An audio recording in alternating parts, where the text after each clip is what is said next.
नमस्कार प्रेक्षकांनो, शिवा मालिकेच्या आजच्या भागामध्ये आपण पाहणार आहोत की आता आशू आणि शिवा पोलीस स्टेशनमधून त्यांच्या गाडीतून जात असतात. तेव्हा आता आशू म्हणतो की आपल्याला त्यांनी जे काही सांगितलं ना ते आपल्याला बरोबर सांगितलं आहे त्यांनी. तेव्हा आता शिवा म्हणते की नाही नाही, अरे आशू, फक्त आपले समजूत घालण्यासाठी ते आपल्याला बोलले, त्यांना काहीच माहिती नाही आहे, त्यांच्याकडे कुठला पुरावा देखील नाही आहे. आणि त्यानंतर आता आशू म्हणतो की हे बघ शिवा, मी तुला आता घरी सोडतो आणि मी थोडंसं ऑफिसला जाऊन येतो. तेवढ्यात आता शिवा म्हणते की अरे आशू ऐक ना, मला ना तू वस्तीतच सोड, म्हणजे मी आईला सुद्धा भेटेन आणि माई आजीची सुद्धा भेट घेईन. आणि शिवा म्हणते की बऱ्याच दिवसांनी मी त्यांना भेटले नाही ना, चल आपण भेटूयात. तेव्हा आता आशू म्हणतो की बरं ठीक आहे, पण फक्त तू आई आणि आजीलाच भेट बर का, दुसरं कोणालाच नाही. शिवा म्हणते ठीक आहे. आणि पटकन आशू आता शिवाला वस्तीत आणून सोडतो. शिवा म्हणते की आशू काळजी घे बर का तू. तर आशू म्हणतो तो सुद्धा शिवा आता कारमधून उतरते. पण त्याच वेळेस एक गोष्ट घडलेली असते आणि सुहास आता त्यांच्या गाडीचा पाठलाग करून त्याच्या कारमधून तिथे आलेला असतो. शिवा गाडीच्या खाली उतरताच सुहास आता शिवाला बघतो. आता शिवा इकडे तिकडे बघते आणि आता कोणीच आपल्याला बघत नाही असा विचार करून शिवा ज्या ठिकाणी रॉकीचा अपघात झाला होता त्या ठिकाणी येते आणि सुहास स्वतः त्याची गाडी वळवून आता तिकडेच येऊ लागतो. इकडे आता शिवा तिथे येताच विचार करते की मला वाटतं याच ठिकाणी रॉकी पळत आला होता आणि नक्कीच रॉकीचा मोबाईल इथेच कुठेतरी पडला असेल. आणि आता ती काठी घेऊन जंगलात त्या झाडाझुडपात आता शिवा मोबाईल बघू लागते. तेवढ्यात सुहास तिथे येतो आणि शिवाला बघताच विचार करतो की ही इथे काय बघते आणि इथे काय शोधते. आणि आता शिवा काठीने त्या झाडाझुडपात सगळं काही उचकत शोधत असताना इकडे सुहास एक आयडिया करतो. त्याचा मोबाईल काढून शिवाचा तो सगळा व्हिडिओ आता शूट करतो. आणि लगेच आता शूट करून झाल्यानंतर सुहास शिवाकडे बघतो आणि म्हणतो की शिवा, आता ना अख्खं जग तुला वेडी म्हणणार. आणि एवढ्यात आता सोशल मीडियावरती तो सगळा शिवाचा व्हिडिओ सुहासने व्हायरल केलेला असतो. आणि पटकन आता उर्मिला सीताईकडे येते. उर्मिला म्हणते ताई हे बघ, शिवाचा व्हिडिओ सगळीकडे व्हायरल होतोय. सीताई आता तो व्हिडिओ बघते आणि लगेच आता सीताई आवो आवो असे करत भाऊला हाक मारते. भाऊ म्हणतात काय झालं. कीर्ती सुद्धा तिथे येते. सीताई आता तो व्हिडिओ भाऊंना दाखवते आणि तो व्हिडिओ बघताच कीर्ती म्हणते मी तुम्हाला अगोदरच सांगत होते, ही वेड्यासारखं शिवा काहीतरी वागते. तेवढ्यात भाऊ म्हणतात कीर्ती तोंडाला आवर घाल. सीताई म्हणते की तुम्हाला कळतंय का, हा व्हिडिओ व्हायरल होतोय. आणि आता भाऊ सुद्धा विचार करत तो व्हिडिओ बघतात आणि म्हणतात की ही शिवा इकडे कशी गेली आणि ही काय करते तेच काही कळत नाही. तेव्हा उर्मिला म्हणते की शिवाचं ना हे वागणं अजिबात बरोबर नाहीये भाऊ, आणि या शिवाला हे उपद्व्याप सगळे कशाला हवे आहेत अशी उर्मिला बोलते. शांताबाई गुपचूप त्यांचं बोलणं ऐकत असते आणि लगेच आता ते सगळे स्तब्ध होतात. तर शांताबाई म्हणते बाई आता आपल्या ह्या पोरींचं कसं होणार काय माहिती. सीताई आता विचारात पडते आणि उर्मिला म्हणते की ताई हे सगळं करायची काय गरज होती. आणि लगेच आता कीर्ती म्हणते की या शिवाने हे सगळं करण्याच्या अगोदर थोडा तरी संपदाचा विचार करायला पाहिजे होता साई. आणि आता सीताई म्हणते की आता शिवा आली ना तिची मी अजिबात खैर करणार नाही. भाऊ म्हणतात हे बघ सीताई, शिवा आल्यावर आपण तिला सगळं काही विचारू. आणि सीताई म्हणते की आता काही नाही, आता माझं ठरलंय, आता शिवा यापुढे घराच्या बाहेर पाऊल ठेवणार नाही. नाही म्हणजे नाही. तर आता सगळेजण सीताईकडे बघतात. तर शांताबाई खुश होते आणि लगेच आता तेवढ्यात आशू आता शिवाला घेऊन तिथे येतो. आणि तेवढ्यात कीर्ती म्हणते की हे बघ आई आली ती. आणि लगेच सीताई आशूला बघते आणि म्हणते की आशू तू सुद्धा शिवासोबत होता का. तेव्हा आता आशू म्हणतो नाही मी शिवासोबत नव्हतो.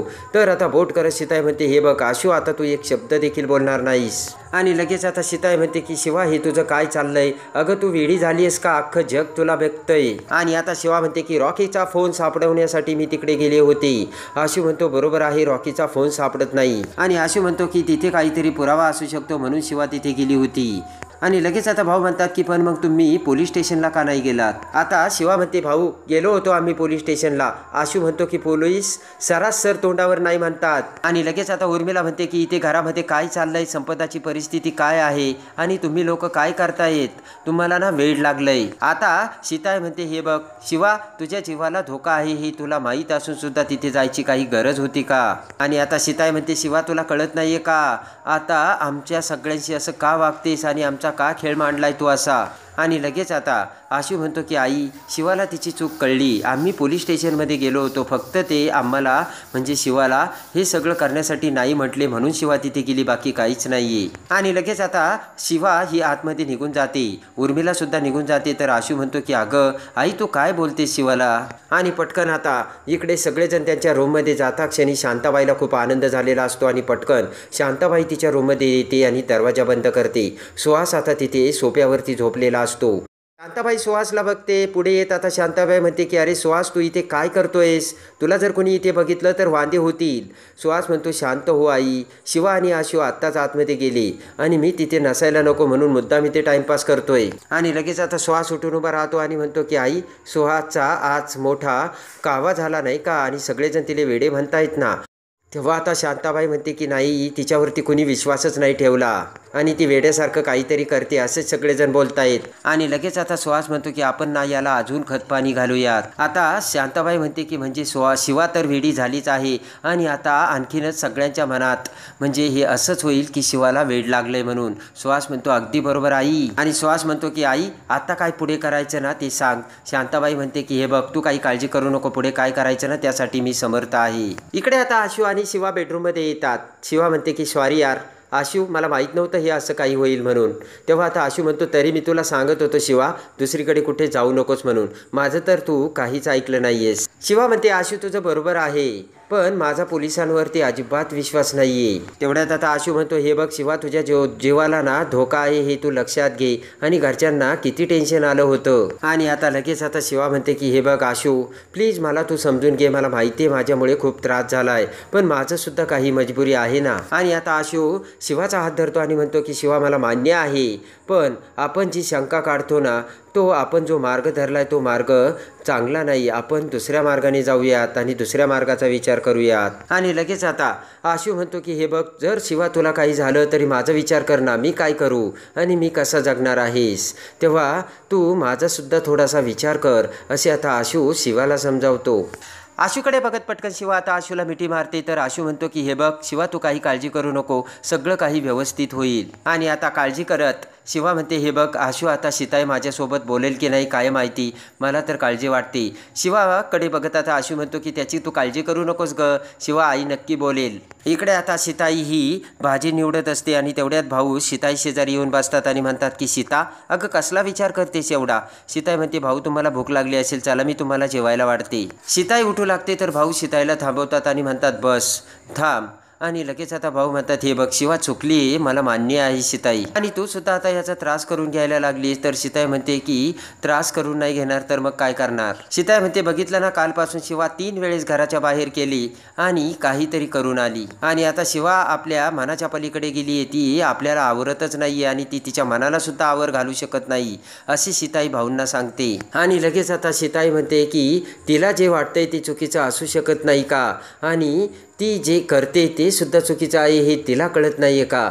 तेव्हा आता भाऊ म्हणतात तिला जर कळालं असतं तर तिने कशाला केलं असतं. आणि लगेच आता भाऊ म्हणतात हे बघ, रॉकी हा शिवाच्या सगळ्यात जवळचा होता, एवढं तू लक्षात घे सीता. लहानपणापासून ती रॉकीला बघत आली आहे, त्यामुळे साहजिकच रॉकीबद्दल तिच्या मनात कळवळा येणारच आणि त्यासाठी ती धडपडणारच ना, साहजिकच आहे सीता, असे भाऊ आता सीताईला समजावतात. आणि लगेच आता सीताई सुद्धा समजून घेते, भाऊचं बोलणं पटलेलं असतं. सीताई म्हणते की मला तुमचं म्हणणं पटलंय, मी आजच शिवाशी बोलते. आणि इकडे आता चंदन हा गॅरेजमध्ये काम करत असतो. चंदनने आता मराठी गाणं एकदम सुंदर लावलेलं असतं आणि ते गाणं ऐकत आता चंदन हा काम करत असतो. चंदन अतिशय गुंगून गेलेला असतो. तेवढ्यात अर्चना तिथे येते आणि चंदनची मजा बघत आता अर्चना हसू लागते. अर्चना चंदनशी बोलते पण चंदनचं लक्षच नसतं. चंदन म्हणतो वा वा, किती सुंदर गाणं आहे, आणि पुन्हा चंदन काम करत असतो. आता अर्चना त्याची मजा बघत हसत असते आणि तेवढ्यात अर्चना रेडिओ बंद करते. आता चंदन अर्चनाला बघतो आणि उठून उभा राहत म्हणतो की अरे अर्चना, तू कधी आलीस? अर्चना म्हणते अरे कधीपासूनची तुला आवाज देते. आणि तेवढ्यात आता चंदन म्हणतो की बोल ना गा अर्चना, आज कसं इकडे काम काढलंस? तेव्हा आता अर्चना म्हणते की अरे मी तुझ्याशी काय बोलत बसले. आणि तेवढ्यात आता बाहेरून एका माणसाला अर्चना आवाज देते, तो आतमध्ये येतो आणि लगेच आता अर्चना म्हणते की हे पवार साहेब यांना तुझ्याशी बोलायचं आहे. तेव्हा आता चंदन म्हणतो बोला ना. अर्चना म्हणते की यांना ना यांची जुनी गाडी विकायची. आणि अर्चना म्हणते की मी त्यांना सांगितलं माझा मित्र आहे, तो तुम्हाला एक्झॅक्ट प्राईस देईल. चंदन म्हणतो तुमच्याकडे गाडीचे फोटो आहेत का? तो पवार आता गाडीचे फोटो दाखवतो. तो फोटो बघत आता चंदन म्हणतो की ओके, आणि गाडी किती किलोमीटर चालली? पवार साहेब म्हणतात की अंदाजे 30-40 किलोमीटर चालली. चंदन म्हणतो की सिंगल हँडेड आहे ना? पवार साहेब म्हणतात हो. चंदन म्हणतो की पेपर्स वगैरे सगळे आहे ना? पवार साहेब म्हणतात सगळं क्लिअर आहे. चंदन म्हणतो ठीक आहे, मग मला त्याची सॉफ्ट कॉपीज पाठवा, मी सगळं चेक करतो आणि सांगतो. आणि लगेच आता पवार साहेब ठीक आहे असे म्हणत निघून जातात. आणि चंदन म्हणतो की ही डील झाली तर मला माझ्याकडून तुझ्यासाठी पार्टीवर का अर्चना. टाळी देत अर्चना म्हणते की डन. इकडे आता सीताई किचनमध्ये स्वयंपाक करत असते. तेवढ्यात शिवा तिथे येते आणि म्हणते की मी तुम्हाला काही मदत करू का. सीताई म्हणते झालंय, सगळं झालंय. शिवा आता विचार करू लागते. सीताई शिवाकडे बघत म्हणते काय विचार करतेस. शिवा म्हणते काही नाही. तर सीताई म्हणते मग अशी बडबडते कशाला. आता शिवा म्हणते हे बघा सीताई, मला तुम्हाला त्रास नव्हता द्यायचा. सीताई म्हणते हे बघा आमच्या वेळेस जर आम्हाला कोणी बोललं ना, मान खाली घालून आम्ही सगळं ऐकून घेत होतो, पण आजकालचं तसं राहिलंच नाही. तेव्हा आता शिवा म्हणते हे बघ सीताई, मला तुला ना त्रास नव्हता द्यायचा. आता सीताई शिवाला समजावते आणि म्हणते की शिवा तू काही नाही केलं, उगाच स्वतःला दोष देऊ नकोस. आणि लगेच आता शिवा म्हणते की तुम्ही सांगा मी काय करू. आणि लगेच आता शिवा म्हणते की तुम्ही सांगाल ते मी करते. तर सीताई म्हणते मग तर आता चिंताच नाही उरली. आणि त्यानंतर आता सीताई ही शिवाकडे बघू लागते. आणि त्यानंतर आता एक भयानक घटना घडलेली असते. इकडे आता सगळेजण आता बाहेर येता क्षणी इकडे माझ्यासुद्धा आता देसाईंच्या घरी आलेला असतो. माझ्या आता आतमध्ये संपदाला बघण्यासाठी जाऊ लागताच किचनमधून माझ्याला गॅसचा वास येतो. आणि लगेच आता माझ्या म्हणतो की 1 मिनिट, गॅसचा वास येतोय आतमध्ये. आणि ते ऐकताच आता आशू हे लगेच आतमध्ये धाव घेतात. आणि आता सगळी देसाईंची घरची माणसे आता बाहेर निघालेली असते. आणि घराच्या बाहेर आल्यानंतर इकडे आता आतमध्ये गॅसचा वास येत असतो. तेवढ्याच शिवाला संपदाची आठवण येते. आणि लगेच आता शिवा म्हणते की संपदा तर आतमध्ये आहे. आणि इकडे आता लगेच शांताबाई म्हणते की अहो देवाचा दिवासुद्धा आतमध्ये चालू आहे. आणि संपदा आता बेडरूममध्ये झोपलेली असताना वाऱ्याच्या वेगाने शिवा आता आतमध्ये पळत जाते. स्वतःच्या जीवाची पर्वा न करता शिवाने आता संपदाला वाचवण्यासाठी बेडरूमकडे धाव घेतलेली असते. आणि पटकन शिवा आता बेडरूममध्ये येते तर संपदा झोपलेली असते.